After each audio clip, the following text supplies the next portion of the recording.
ان میں سے جو بھی ایمان لایا اللہ پر اور آخرت کے دن پر، وعامل صالحا اور اس نے نیک اعمال کیے، فلا خوف علیہم ولا هم یحزنون، تو نہ کوئی خوف ہے ان پر اور نہ وہ غمگین ہوں گے۔ حضرات محترم، اس آیہ مبارکہ سے قبل جو آیہ مبارکہ ہے اس میں اللہ تبارک و تعالی نے اہل کتاب کو خطاب فرماتے ہوئے ارشاد فرمایا کہ تمہیں ہدایت نہیں مل سکتی جب تک کہ تم توریت اور انجیل پر عمل نہیں کرو گے۔ یہودی جب تک توریت پر عمل نہ کریں، عیسائی جب تک انجیل پر عمل پیرا نہ ہوں، انہیں ہدایت نہیں مل سکتی۔ اور یاد رکھیں یہ بات بعثت نبوی صلی اللہ علیہ وسلم سے قبل کی ہے۔ آقا کریم صلی اللہ علیہ وسلم کے اعلان نبوت سے پہلے یہودی وہی یہودی کہلائے گا جو توریت پر اور حضرت موسیٰ علیہ السلام پر ایمان بھی لاتا ہو اور ان کی اطاعت بھی کرتا ہو۔ عیسائی وہی ہوگا جو حضرت عیسیٰ علیہ السلام پر ایمان لانے والا ہو اور انجیل پر بھی ایمان بھی لانے والا ہو اور انجیل کے احکامات پر عمل کرنے والا بھی ہو، وہ مسلمان کہلائے گا اس دور کے حساب سے۔ لیکن چونکہ تاجدار کائنات حضرت محمد مصطفیٰ صلی اللہ علیہ وسلم اللہ کے آخری نبی ہیں، آپ کے بعد نبوت و رسالت کا دروازہ ہمیشہ ہمیشہ کے لیے بند ہو چکا ہے۔ اب مسلمان وہی ہوگا جو اللہ کے محبوب صلی اللہ علیہ وسلم کو خاتم النبیین مانے، آپ کو اللہ کا بندہ اور اللہ کا رسول مانے اور اللہ کی وحدانیت کا اقرار کرے اور قرآن مجید فرقان حمید کو اللہ کی آخری کتاب مانے، وہ مومن اور مسلمان کہلائے گا۔ اور پھر مسلمانوں کو اللہ تبارک و تعالی نے اسلام عطا فرمایا، ان الدین عند اللہ الاسلام۔ اللہ نے قرآن مجید میں ارشاد فرمایا کہ سچا دین اللہ کے ہاں دین اسلام ہے۔ اسلام کے علاوہ ساری شریعتیں منسوخ ہیں، ساری نبوتیں آقا سے قبل جو تھی وہ اپنے پایہ تکمیل کو پہنچی، اور آقا کریم صلی اللہ علیہ وسلم کی نبوت و رسالت ہمیشہ ہمیشہ کے لیے ہے، آپ کے بعد کوئی نبی اور رسول نہیں آئے گا۔ اب اس آیہ مبارکہ میں 69 آیہ مبارکہ میں اللہ تبارک و تعالی نے ارشاد فرمایا جو مومن ہیں انہیں نہ کوئی غم ہے اور نہ کوئی انہیں پریشانی ہوگی۔ اسی طرح یہودیوں میں سے جو ایمان لائے ان پر بھی کوئی غم اور پریشانی نہیں ہوگی۔ عیسائیوں میں سے اور مجوسیوں میں سے جو ایمان لائے ان پر بھی کوئی پریشانی اور کوئی غم انہیں نہیں ہوگا۔ آپ حضرات جانتے ہیں اسلام کا بڑا بنیادی ایک اصول ہے کہ الاسلام ینہدم ما قبلہ، کہ اسلام اپنے ما قبل چیزوں کو ختم کر دیتا ہے۔ بے شک کوئی بندہ یہودی تھا، عیسائی تھا، مجوسی تھا، ہندو تھا یا کسی بھی دوسرے مذہب سے تعلق رکھنے والا تھا، جب وہ کلمہ طیبہ پڑھتا ہے، مسلمان جب ہو جاتا ہے تو اللہ اس کے سابقہ گناہوں کو معاف فرما دیتا ہے۔ اب غور فرمائیں، پوری زندگی اگر ایک آدمی نے شرک میں گزاری ہو، کفر میں گزاری ہو، لیکن مرنے سے پہلے اس کو اسلام کی دولت اگر نصیب ہو گئی تو وہ کون کہلائے گا؟ وہ مسلمان اور جنتی کہلائے گا، وہ دوزخ میں نہیں جائے گا، اس کا انجام جو ہے وہ جنتیوں کے ساتھ اور جنت میں ہوگا۔ تو اس لیے ارشاد فرمایا کہ یہودی ہوں یا عیسائی ہوں یا مجوسی ہوں، ان میں سے جو مومن بن گئے، جو اسلام لے آئے، جو میرے محبوب کے مطیع اور فرما بردار بن گئے، لا خوف علیہم ولا هم یحزنون، نہ انہیں کوئی خوف ہے اور نہ ہی انہیں کوئی غم ہوگا، یعنی وہ کامیاب ہو گئے جنہیں اللہ نے دین اسلام کی دولت عطا فرما دی۔ لیکن شرط کیا ہے کہ ایمان لانے کے بعد عمل صالح لازمی ہے۔ وہ میں اکثر غالباً علامہ اقبال کا وہ شعر ہے کہ چو گویم مسلمانم بلرزم کہ دانم مشکلات لا الہ الا اللہ، کہ جب میں کہتا ہوں کہ میں مسلمان ہوں میں لرز جاتا ہوں، میں کانپ اٹھتا ہوں۔ کیوں؟ کہ دانم مشکلات لا الہ الا اللہ، کہ لا الہ الا اللہ محمد الرسول اللہ پڑھنے کے بعد جو بندہ مومن پہ ذمہ داریاں عائد ہوتی ہیں، میں ان ذمہ داریوں سے آگاہ ہوں، مجھے علم ہے کہ ایک مسلمان اور مومن کی ذمہ داری کیا ہے۔ تو مومن اور مسلمان کی ذمہ داری کیا ہے؟ میرے کریم آقا صلی اللہ علیہ وسلم نے ارشاد فرمایا، وہ شخص کامل مومن نہیں ہو سکتا جو خود تو پیٹ بھر کر کھانا کھائے، اس کا پڑوسی بھوکا سوئے۔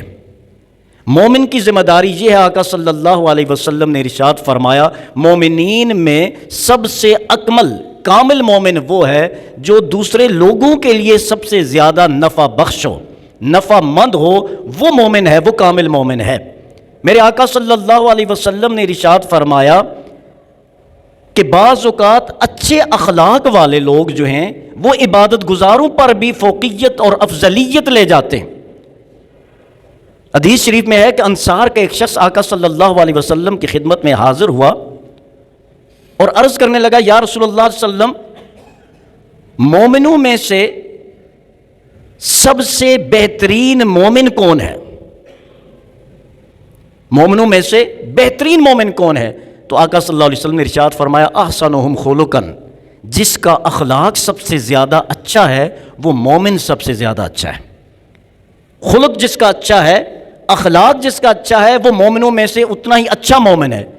پھر عرض کی اس صحابی نے، فَأَيُّ الْمُؤْمِنِينَ أَقْيَسُ، یا رسول اللہ مومنوں میں عقل مند کون ہے؟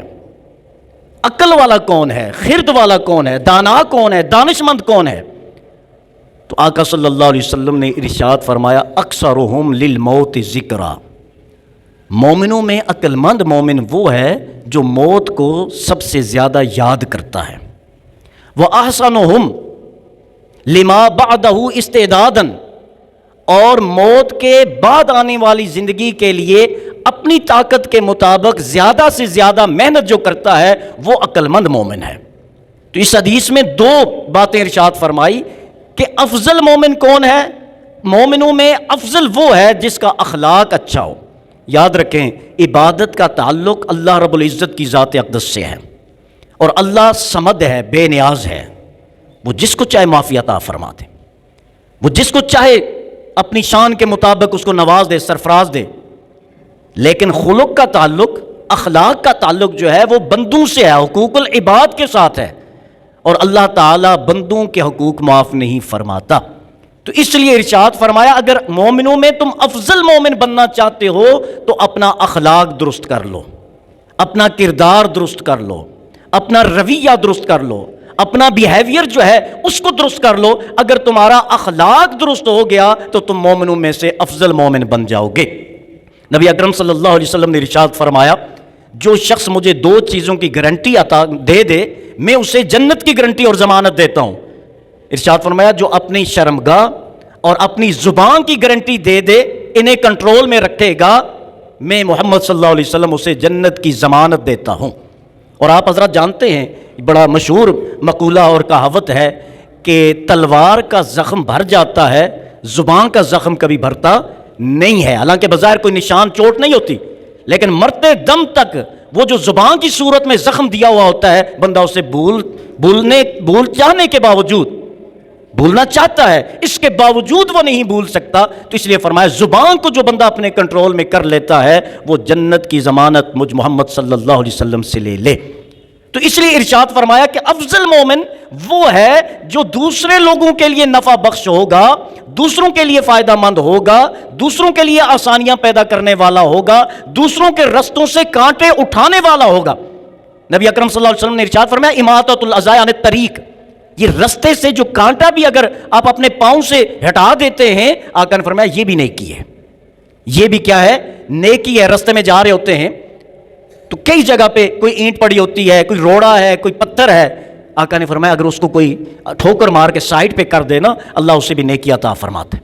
تو اب غور فرمائیں، کیا مومنوں کے دیس میں، مومنوں کے ملک میں، مومنین کے وطن میں کسی اور قانون کی ضرورت ہے؟ لیکن ہمارا المیہ کیا ہے؟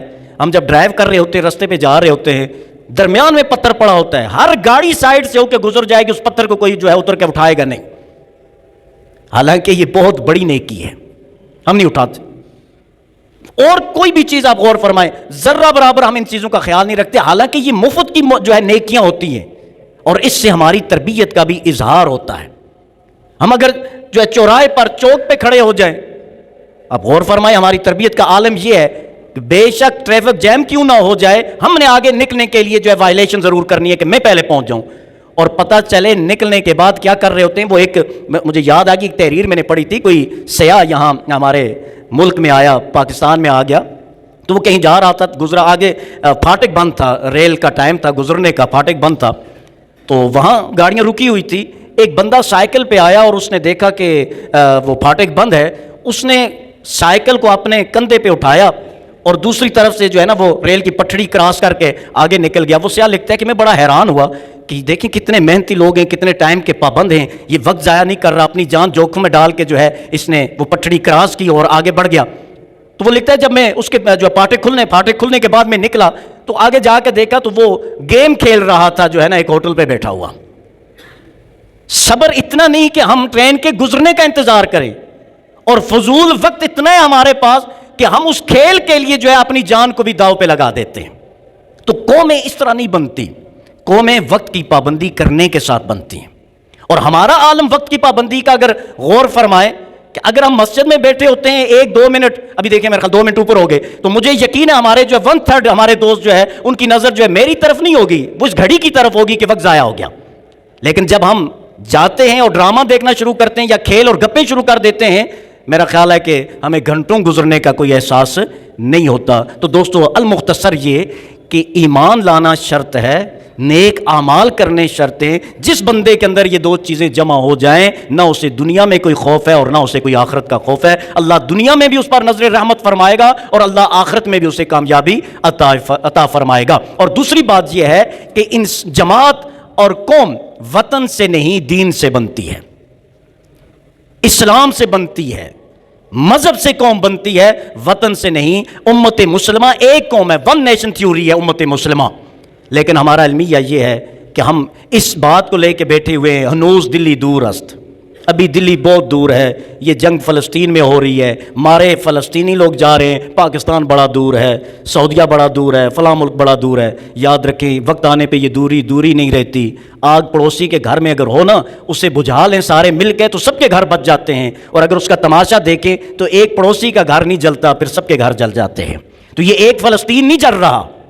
یاد رکھیں اگر امت مسلمہ یک جان اور یکجا نہ ہوئی تو پھر ایک ایک کر کے سب کے گھر جلیں گے۔ اللہ تعالیٰ اس وقت سے پہلے ہمیں ہدایت عطا فرمائے اور اتحاد نصیب فرمائے۔